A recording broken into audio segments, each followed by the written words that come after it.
کائنات کی سب سے عظیم کتاب اللہ سبحانہ و تعالیٰ کا قرآن ہے۔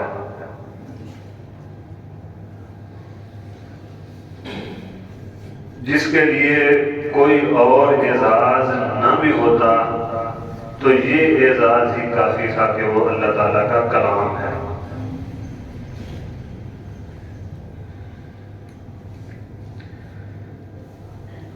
کائنات کی سب سے بابرکت کتاب بھی اللہ تعالیٰ کی یہی کتاب قرآن کلام اللہ ہے۔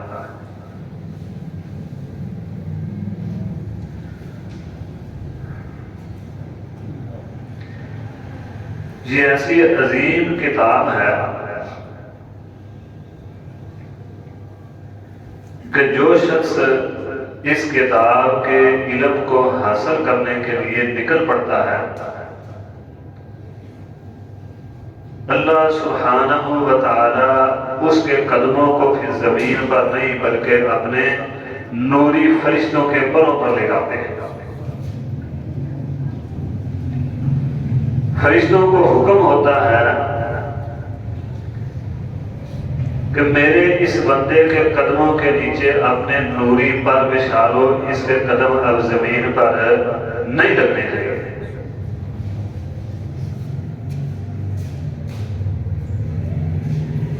اللہ سبحانہ و تعالی فضاؤں میں اڑنے والے پرندوں کو، پانی میں رہنے والی مچھلیوں اور دوسرے جانوروں کو، بلوں میں رہنے والے کیڑوں مکوڑوں کو حکم دیتے ہیں کہ میرے اس بندے کے لیے اب مجھ سے تم سب دعا کرو۔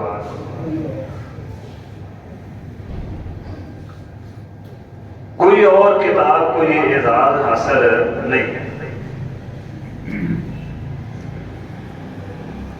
جو قرآن کا علم حاصل کرنے نکلتا ہے، کائنات کی ہر چیز اللہ کے حکم سے اس کے لیے دعائے خیر کرتی ہے۔ کچھ لوگوں کو یہ وہم ہو گیا ہے، اللہ اکبر، آپ کو کہتے ہوئے سنائی دیں گے کہ لوگ دنیا چاند پر پہنچ گئی ہے لیکن مولوی ابھی تک مسجدوں کی صفوں پر بیٹھے ہیں۔ میں نے عرض کی بھائی تم صرف چاند تک پہنچے ہو، لیکن ہم مسجدوں کی صفوں پر بیٹھنے والے چاند کو بنانے والے تک پہنچے۔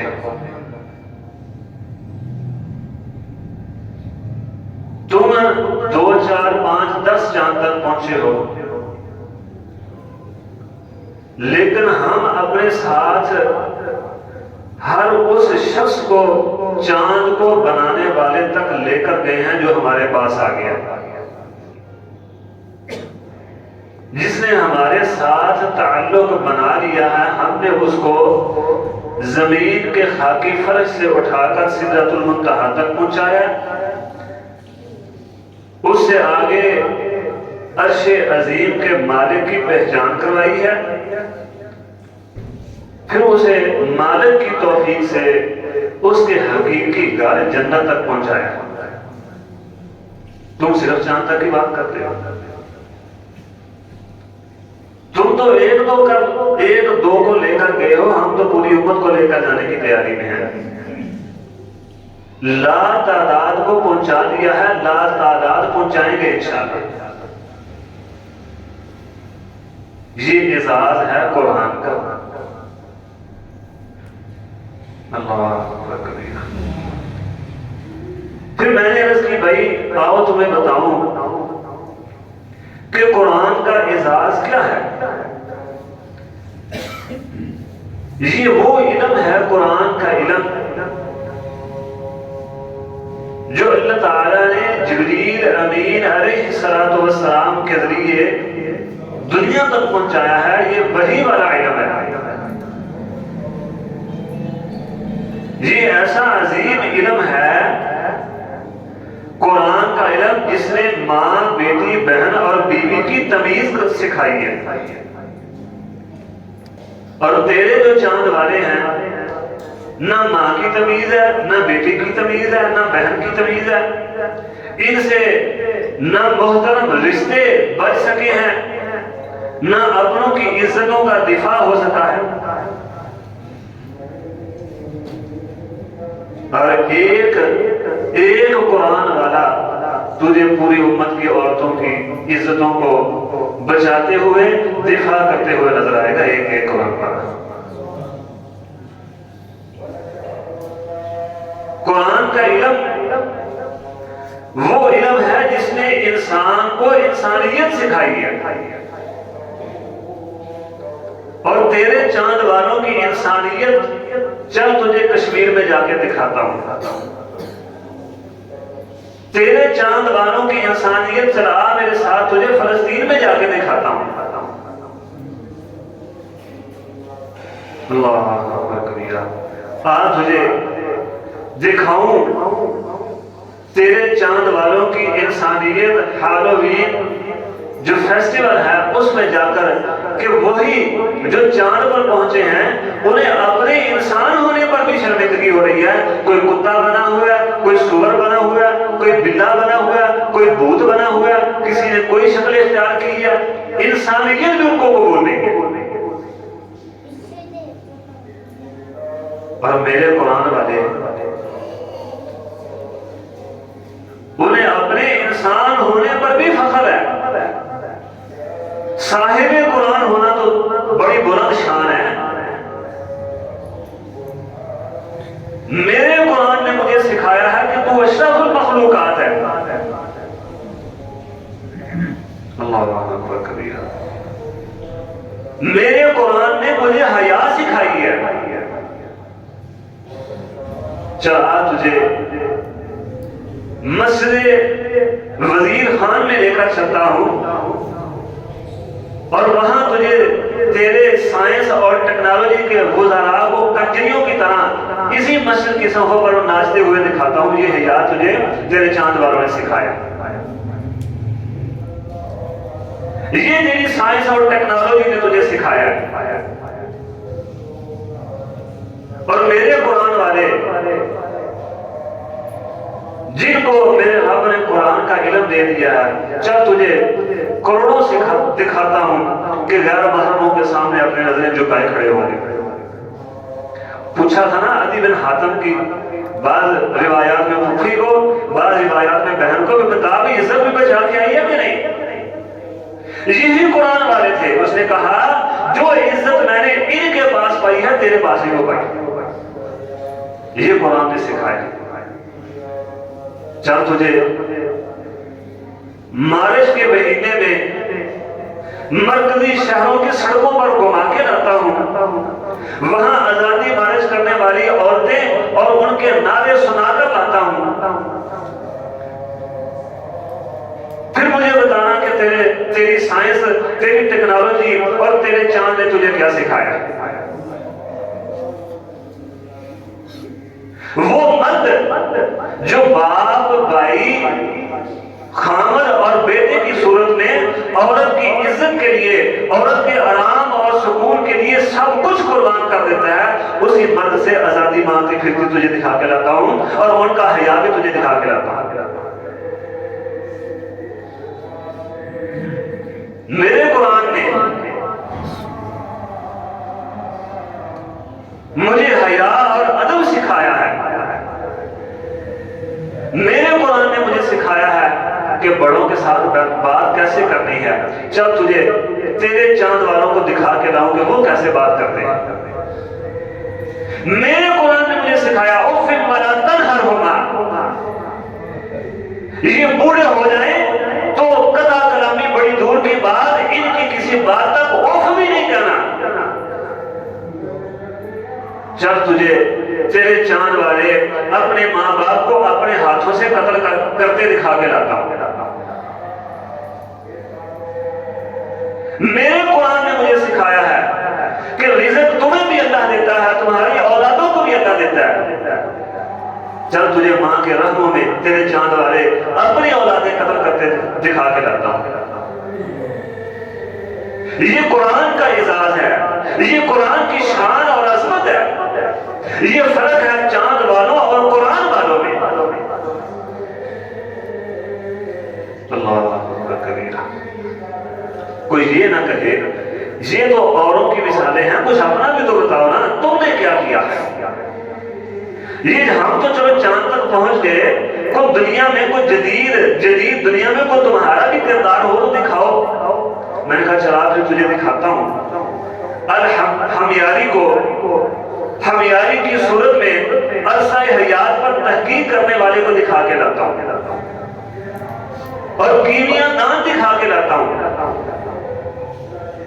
یہ جو تو سائنس کر رہا ہے نا، یہ سائنس بھی قرآن والوں نے تجھے دی ہے.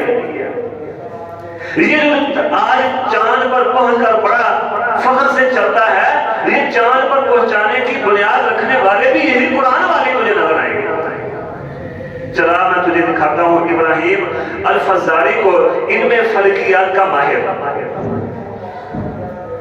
جب تیرے چاند والے جہالت کے اندھیروں میں ڈوبے ہوئے تھے، تب میرے قرآن والے علم فلکیات کے ماہر نظر آتے تھے. تیرے چاند والوں کا علم فلکیات سکھانے والے بھی میرے قرآن والے ہیں. میں نے کہا چلا تجھے جابر بن حیان بابائے کیمیا دکھا کے لاتا ہوں، اور یہیں پر بس نہیں، طبیعات اور علم الادویات کا ماہر دکھا کے لاتا ہوں بابائے کیمیا کو.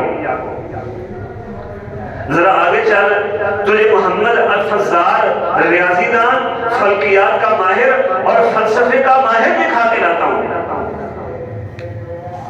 اور یہ 2 4 5 سال پہلے کی بات نہیں ہے، یہ تب کی بات ہے جب یہ چاند والوں کو کوئی جانتا ہی نہیں تھا. میں نے عرض کی چلا تجھے ابن ترک الجبرے پر کام کرنے والا دکھا کے لاؤں. یہ جس سائنس پر تو فخر کرتا ہے اس میں الخوارزمی دکھا کے لاؤں، ریاضی کا ماہر، فلکیات کا ماہر، علم النجوم کا ماہر اور بابا الجبرہ دکھا کے لاتا ہوں. اللہ اکبر کبیرہ. میں نے کہا چل تجھے جابر بن سنان دکھا کے لاؤں، جس نے سب سے پہلے شمسی سال کے دنوں، مہینوں، گھنٹوں، یہاں تک کہ لمحات کا بھی تجربہ کر کے بتایا کہ ایک شمسی سال جو ہے وہ اتنا ہوتا ہے. جنوری کا مہینہ، فروری کا عموماً 28 دنوں کا ہوتا ہے، لیکن یہ کتنے کا تھا؟ 29 کا. یہ بتانے والا کون تھا؟ یہ بھی میرا قرآن والا ہی، یہ جابر بن سنان تھا. چل آگے، تجھے ابو بکر الرازی سلفیورک ایسڈ کو نکالنے والا، دریافت کرنے والا دکھا کے لاؤں. بڑی تو کیمسٹری کرتا ہے. چل آج تجھے دکھاؤں پھر یہ سلفیورک ایسڈ دریافت کس نے کیا تھا. یہاں پر بس نہیں، تجھے ابن خیام حیت دان دکھا کے لاؤں. تجھے یہ تب کی بات ہے جب تیرے چاند والے اپنوں کو ذبح کر کے کھاتے تھے، جب تیرے چاند والے درندوں کو کھاتے تھے، سوروں کو کھاتے تھے. میرے چاند والے، میرے قرآن والے تب ماہر حیت دان تھے، وہ شمسی نظام کے ماہر تھے، شمسی کیلنڈروں کو ایجاد کرنے والے تھے، وہ کیمیا دان تھے، وہ کیمسٹری، فزکس اور بایو دان تھے. آج تیرے چاند والے آپریشن تھیٹر میں جن اوزاروں کو استعمال کرتے ہیں وہ بھی کوئی اور نہیں، ابو القاسم زہراوی میرا ہی قرآن والا تھا. آج تک کوئی نئی چیز تو تم ایجاد کر نہیں سکے، کوئی نیا اوزار آپریشن تھیٹر میں لا نہیں سکے، وہ میرے ہی قرآن والے ابو القاسم زہراوی کے ایجاد کیے ہوئے ہیں. اگر تجھے میدان علم دکھاؤں تو میں نے امام بخاری بھی پیدا کیا، تو میرے قرآن نے امام مالک، امام ابو حنیفہ، امام احمد بن حنبل، امام ابو داؤد، امام ترمذی، امام شافعی اور متعدد امام حاکم اور بڑے بڑے فقیہ اور محدث پیدا کیے ہیں. اگر تو میدان جہاد کی بات کرے، میدان دفاع کی بات کرے تو چاہ تجھے محمد محمد بن قاسم دکھا کے لاؤں، چلا تجھے خالد بن ولید دکھا کے لاؤں، سلطان صلاح الدین ایوبی دکھا کے لاؤں۔ اگر تو غیرت کی بات کرتا ہے تو ایک بہن کی عزت کو بچانے کے لیے نکلنے والا محمد بن قاسم دکھا کے لاؤں، آج تجھے ٹیپو سلطان دکھا کے لاؤں۔ اگر میدان دفاع کی بات کرتا ہے، اگر تو میدان سیاست کی بات کرے تو آپ میرے پاس پھر عمر بن خطاب ہے، علی المرتضیٰ ہے، عثمان غنی ہے، ابو بکر ہے، امیر معاویہ ہے، حسن حسین ہے رضی اللہ عنہ ورضا، عمر بن عبد العزیز ہیں، اور بے شمار خلافت عباسیہ ہے، عربی خلافت ہے، اموی خلافت ہے، خلافت عثمانیہ ہے، اور بڑے بڑے کمال کے تجربہ کار ماہر سیاستدان ہیں۔ اور یہ تب کی باتیں ہیں جب تیرے چاند والوں کی ابھی تیرے چاند والوں کے داڑھی کے بال بھی نہیں پھوٹے تھے، ابھی جب تیرے چاند والوں کو ابھی عقل بھی نہیں آئی تھی۔ میرے بزرگوں، دوستوں اور ساتھیوں، آج بھی یہ بدبختی سمجھنے ہماری اس دور کے ہم مسلمانوں کی ہے کہ ہم نے قرآن سے اپنے تعلق کو توڑ دیا ہے، نسبت کو توڑ دیا ہے، ورنہ آج بھی اگر قرآن سے تعلق بنا لیں تو آج بھی کامیاب ترین ہم مسلمان ہی ہیں۔ اللہ رب العزت نے فرمایا، نبی صلی اللہ علیہ وسلم نے فرمایا، ان اللہ یرفع بہذا الکتاب اقواما، اسی کتاب، اسی قرآن کے ذریعے کائنات کا رب بہت ساری قوموں کو عروج عطا فرماتا ہے، وَيَضَعُ بِهِ آخَرِينَ، اور دوسرے بے شماروں کو اللہ ذلیل بھی کر دیتا ہے اسی کتاب کے ذریعے وجہ سے۔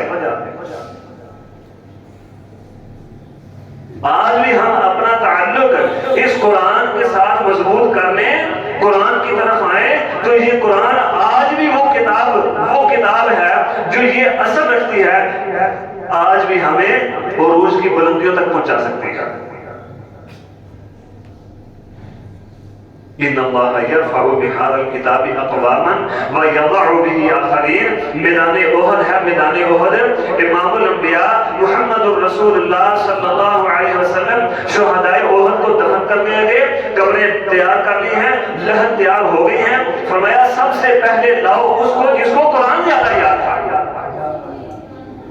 قرآن والے کو سب سے پہلے قبر میں دفن کرو، قبلے کی طرف قرآن والے کو رکھو۔ 70 قرآن والے شہید کر دیے گئے۔ امام الانبیاء نے 40 دن مسلح امامت پر کھڑے ہو کر، امام الانبیاء جو آسمان کی طرف دیکھے، کائنات کا رب چہرے کی طرف دیکھ کر قبلے کو تبدیل کر دے، وہ امام الانبیاء تھے جو کائنات کے رب کے محبوب ترین نبی تھے، اور وہ جگہ تھی جو جنت کے باغوں میں سے ایک باغ تھی، روضۃ من ریاض الجنہ، اس جگہ پر کھڑے ہو کر قرآن کے 70 قاریوں کو قتل کرنے والوں کے لیے 40 دن تک بددعا کی تھی امام الانبیاء۔ امیر المومنین عمر بن خطاب رضی اللہ عنہ نے نافع بن عبد الحارث کو مکے کا گورنر مقرر کیا اور بیت اللہ کا امام مقرر کیا۔ کچھ وقت گزرا، امیر المومنین نے حکم دیا نافع کو، بھی نافع آؤ ذرا مدینے ہمارے ساتھ کو ملاقات ہی کر لو، کو ہمیں حساب و کتاب تو دو کہ مکے کی گورنری میں تم کیا کرتے رہے ہو۔ نافع بن عبد الحارث آئے، پوچھا امیر المومنین نے، نافع مکے کو کس کے سپرد کر کے آئے ہو؟ مکے کا گورنر، قائم مقام گورنر کس کو بنا کر آئے ہو؟ اللہ نافع رضی اللہ عنہ فرمانے لگے، امیر المومنین عبد الرحمن ابن ابزہ کو بنا کر آیا ہوں۔ پوچھا نافع یہ عبد الرحمن ابن ابزہ کون ہے؟ عرض کیا امیر المومنین ہمارے مکے کے غلاموں میں سے ایک غلام کا بیٹا، یعنی خود بھی غلام ہے جس کا باپ بھی غلام تھا۔ امیر المومنین نے حیران ہو کر پوچھا نافع بن عبد الحارث، تم مکے کے چودھریوں کو، مکے کے سرداروں کو، مکے کے وڈیروں کو ایک غلام کی سپرد کر کے آئے ہو؟ عرض کی امیر المومنین انہو قارئون لکتاب اللہ، یہ تو عام نہیں ہے، غلام ابن غلام تو ہے، یہ غلام تر غلام تو ہے، لیکن انہو قاریون لکتابillah، یہ اللہ کے قرآن کا قاری ہے، اس لیے مقرر کر دیا۔ امام الانبیاء کے خلیفہ امیر المومنین عمر بن خطاب نے فرمایا، اسی لیے امام الانبیاء نے فرمایا تھا ان اللہ یرفع بہذا الکتاب اقواما ویضع به آخرین۔ سردار ایک طرف ہے، چودھری وڈیرے ایک طرف ہیں، سید رانے چکے ایک طرف ہیں، گورنر دی ہے تو غلام ابن غلام کو اس بنیاد پر کہ یہ قرآن اللہ کی کتاب قرآن کا قاری ہے۔ میرے بھائیوں میں سید ہوں، اگر مجھے قرآن نہ آتا ہوتا آج جہاں آپ بیٹھے ہیں وہی میں بیٹھا ہوتا اور یہاں کسی ہلکی ذات والا کھڑا ہوتا۔ آج میں آپ کے سامنے کھڑا ہوں تو اپنی ذات کی وجہ سے نہیں، کائنات کے رب کی کتاب قرآن کی وجہ سے۔ ابھی چند دن باقی ہیں، اللہ ہمیں رمضان کی سعادتیں نصیب فرمائے، سعادتیں اور برکتیں سمیٹنے کی توفیق عطا فرمائے۔ مصلی امامت پر کوئی جس کو ہم نیک ذات والا سمجھتے ہیں وہ کھڑا ہوگا اور پیچھے ہم سارے یہ سفید داڑھی والے بزرگ کھڑے ہوں گے اور اس کی امامت میں نماز پڑھنے ہوں گے۔ پھر عرش عظیم سے امام الانبیاء کے ذریعے آواز آئے گی کہ جس کو تم نیچ ذات والا سمجھتے ہو، جس کے پاس میری کتاب کا علم ہے، میرے قرآن کا قاری ہے، جس نے اس سے آگے بڑھنے کی کوشش کی، میں اس کا چہرہ گدھے کا چہرہ بنا دوں گا۔ یہ اعزاز ہے قرآن کا، آج بھی یہ اعزاز حاصل ہے۔ اللہ اکبر۔ فرمایا میں یرید اللہ بہ خیرا یفقہہ فی الدین، کائنات کا رب جس کے ساتھ بھلائی کرنا چاہتا ہے نا، بھلائی جس کو بلند مقام دینا چاہتا ہے، اسے سائنس کا علم نہیں دیتا، اسے کوئی ٹیکنالوجی کا علم نہیں، اسے کوئی بایو کیمسٹری فزکس کا یا ریاضی کا علم نہیں دیتا۔ میں یرید اللہ بہ خیرا یفقہہ فی الدین، اس قرآن کا علم اللہ تعالیٰ اسے عطا فرما دیتا ہے۔ ہم نے سمجھ لیا تھا کہ قرآن سے دور جا کے کوئی علم حاصل کر لیں گے تو بڑا اعزاز ہے، جناب بڑے تیر مار کا یہ سندیں اور ڈگریاں لے کر پھرتے ہیں، میں نے جناب فلاں جو علم حاصل کیا، میں کیمسٹری میں یہاں تک نکل گیا ہوں، کمپیوٹر میں میں نے یہ علم حاصل کر دیا، کھے اور سوا حاصل کر دیا۔ میں یرید اللہ بہ خیرا یفقہہ فی الدین، اگر تو نے کچھ حاصل کیا ہوتا تو وہ قرآن کا علم تھا۔ جس دن تیری سانسوں کی لڑی ختم ہوگی اس دن تیری ڈگریاں سوائے کاغذ میں کچھ بھی نہیں رہ جائے گی، لیکن قرآن تجھے جنت تک لے کر جائے گا۔ یہ قرآن کا علم تجھے جنت تک لے کر جائے گا، اور یہ ٹیکنالوجی اور سائنس کا علم جس دن تیرے سانس کے موتیوں کی لڑی ختم ہوئی، یہ کاغذ کی یہ ردی کی ٹوکری کے کاغذ اور کاغذ کے ٹکڑے اس سے علاوہ ان کی کوئی حیثیت نہیں ہوگی۔ میں یرید اللہ بہ خیرا یفقہہ فی الدین، فرمایا من سلک طریقا یبتغی فیہ علما سہل اللہ لہ طریقا الی الجنہ، جو قرآن کا علم حاصل کرنے کے لیے، جو نبی کی حدیث کا علم حاصل کرنے کے لیے نکل پڑتا ہے، کائنات کا رب اس کے لیے جنت کا رستہ آسان فرما دیتا ہے۔ اس کے لیے جنت کا رستہ آسان فرما دیتا ہے۔ میرے بھائیو، یہ قرآن کا علم کوئی معمولی علم نہیں ہے، یہ نبی صلی اللہ علیہ وسلم کے فرامین کا علم کوئی معمولی علم نہیں ہے۔ یہ اسی کو ملتا ہے جو محبت کرتا ہے، جو چاہت رکھتا ہے، کائنات کا رب یہ علم اسے ہی عطا فرماتا ہے، اور جنت کا رستہ بھی اسی کے لیے آسان ہوتا ہے جو اس علم کو حاصل کرنے کے لیے نکل پڑتا ہے۔ دوسرے لفظوں میں یہ کہہ لو، جو علم کتاب و سنت کے علم کو حاصل کرنے کے لیے نکلتا ہے وہ اصل میں جنت کے رستے کی طرف نکلتا ہے۔ ضروری نہیں ہے کہ آپ جناب کو 2-2 4 گھنٹے یا سارا دن بیٹھ کے قرآن کا علم حاصل کریں، صبح کے وقت کسی ایک کتاب، کسی ایک آیت کا اور ایک حدیث کا ترجمہ سیکھ لیں، یہ بھی قرآن کا علم حاصل کرنا ہے، یہ بھی نبی صلی اللہ علیہ وسلم کی حدیث کا علم حاصل کرنا ہے۔ اللہ تعالیٰ آپ کو یہ اعزاز عطا فرما دیں گے۔ ضروری نہیں سارا قرآن ایک دن میں حفظ کرنا ہے، آؤ ایک آیت روزانہ حفظ کر لو، اللہ تعالیٰ مقام عطا فرما دیں گے۔ اللہ کے پاک پیغمبر محمد رسول اللہ صلی اللہ علیہ وسلم نے فرمایا خیرکم من تعلم القرآن وعلمہ، تم میں سے بہتر وہ ہے، بہتر نہیں بہترین وہ ہے جو قرآن سیکھتا اور سکھاتا ہے۔ ہم رشتہ کرنا ہو نا، رشتہ کرنا ہو، پوچھتے ہیں جی بچہ پڑھا کیا ہے؟ جی اس نے پی ایچ ڈی کیا ہے، جی اس نے ماسٹر کیا ہے، ایم فل کیا ہے، فلاں کیا فلاں کیا۔ یہ کبھی نہیں پوچھا بھی قرآن بھی پڑھا کہ نہیں پڑھا؟ بیٹی کیا پڑھی ہے جی؟ اس نے دنیا کی فلاں فلاں ڈگریاں حاصل کی ہیں، بھئی قرآن کی ڈگری بھی حاصل کی ہے کہ نہیں؟ کبھی نہیں پوچھا۔ اچھا 2-4 ڈگریاں دنیا کی حاصل کی ہوں، ہم کہتے ہیں بھئی یہ ٹھیک ہے، اللہ نے فرمایا خیر اور صلاح ٹھیک ہے، خیرکم من تعلم القرآن، ٹھیک تو وہ ہے جو قرآن سیکھتا اور سکھاتا ہے۔ تمہارا معیار قرآن ہونا چاہیے، رب کا فرمان ہونا چاہیے، اور رب کے بھیجے ہوئے پیغمبر کا فرمان ہونا چاہیے۔ خیرکم من تعلم القرآن، کائنات کا رب قیامت والے دن ہر کسی کو جنت الاٹ فرمائے گا، بھئی یہ تیری جنت ہے، یہ تیرا گھر ہے، یہ تیرا گھر ہے، یہ فلاں کا گھر ہے، یہ اس کا گھر ہے، یہ اس کا محل ہے۔ لیکن جب آئے گی حفاظ کی باری، قرآن کے قاریوں کی باری، پھر نہیں نام ہوں گے کہ بھئی یہ فلاں کا۔ اللہ تعالیٰ حکم فرمائے گا چلو بھئی پڑھتے جاؤ، جس طرح دنیا میں قرآن کی تلاوت کرتے تھے، کما کنت ترتل فی الدنیا، جس طرح دنیا میں قرآن کی تلاوت کرتے تھے یہاں بھی کرتے جاؤ، جہاں الناس کی سین آ جائے گی وہی تمہارا مقام ہوگا، وہی تمہارا محل ہوگا، جنت میں وہیں پر تمہاری جگہ ہوگی۔ یہ اعزاز کسی اور کو اللہ نہیں دے گی۔ مجھے اور آپ کو نام کی جائے گی جنت کہ یہ اس کا گھر ہے، یہ فلاں کا گھر ہے، لیکن قرآن والوں کو ایسے جنت نہیں دی جائے گی۔ حکم ہوگا بھئی جنت کا دروازہ داخل ہو جاؤ، قرآن پڑھنا شروع کر دو، بسم اللہ کی بات سے لے کر پڑھتے چلے جاؤ، جس طرح دنیا میں پڑھتے تھے، جہاں الناس کی سین آ جائے گی وہی تمہارا کو جنت میں مقام ہوگا۔ اللہ اکبر کبیرہ۔ میرے بزرگوں اور دوستوں اور ساتھیوں، آج خصوصاً قرآن سیکھنا اتنا ضروری ہے جتنا جسم کے لیے روح کا ہونا ضروری ہے، تاکہ ہمیں قرآن کی آیات اور حلوے کا فرق محسوس پتہ چل سکے۔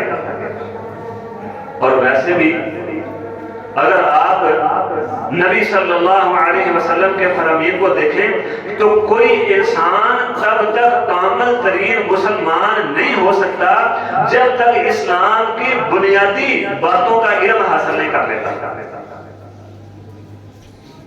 اپنے مجھ سمیت اپنے گریبانوں میں ہم جان کر دیکھیں کہ ہم میں سے کتنے ہیں جن کو اسلام کی بنیادی باتوں کا علم ہے۔ کلمے کی شرائط کیا ہے؟ کلمہ تو ہم سب پڑھتے ہیں، اللہ مجھے بھی اور آپ کو بھی کلمے کو اپنا خصوصی ذکر بنانے کی توفیق عطا فرمائے۔ کلمے کی شرائط کتنی ہیں، کون سی ہیں، کسی کو پتا ہے؟ مجھ سمیت اپنے گریبانوں میں جان کر دیکھیں، ساری زندگیاں گزر گئی اسلام میں پیدا ہوئے، اسلام میں موت آئے گی، داڑھیاں سفید ہماری ہو چکی ہیں، میری بھی اور آپ کی بھی، سر کے بال بھی سفید ہو چکے ہیں، لیکن قرآن کلمے کی شرائط کا پتہ نہیں ہے۔ کلمے کے تقاضے کیا ہیں نہیں پتا ہمیں۔ جب تک قرآن و حدیث کا علم حاصل نہیں کر لیتے، بنیادی علم، مسلمان ہی نہیں ہو سکتے۔ نماز پڑھتے ہیں، ابھی چند منٹوں بعد ہم نے نماز جمعہ ادا کرنی ہے، بھئی نماز کی شرائط کیا ہے پتہ ہے کسی کو؟ نماز کے فرائض کیا ہیں پتہ ہے کسی کو؟ اللہ اکبر۔ لیکن دین پر ہم مٹنے کو تیار ہیں۔ کوئی بات کرے ہمارا قرآن کے خلاف، ہم تو جانے بھی دے دیں گے۔ بھئی جانے دینے سے پہلے کم از کم قرآن سیکھ تو لو، تمہیں پتا تو چلے قرآن ہے کیا، قرآن کہتا کیا، تمہیں پتا تو چل سکے۔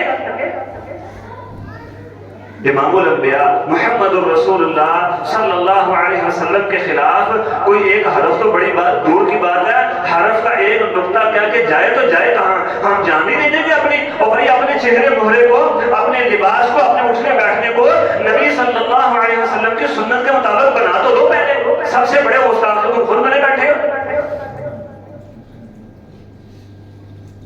صحابہ سے بڑی محبت ہے بھئی ہمیں، ہم صحابہ کے خلاف کوئی بات برداشت نہیں کر سکتے۔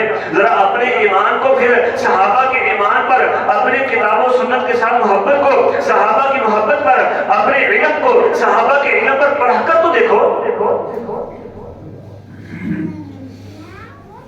میرے بھائیو، قرآن کا کم از کم اتنا علم ضرور حاصل کریں جس سے ہم مسلمان بن سکیں۔ اللہ سے دعا اللہ مجھے اور آپ کو سمجھنے کی اور عمل کی توفیق عطا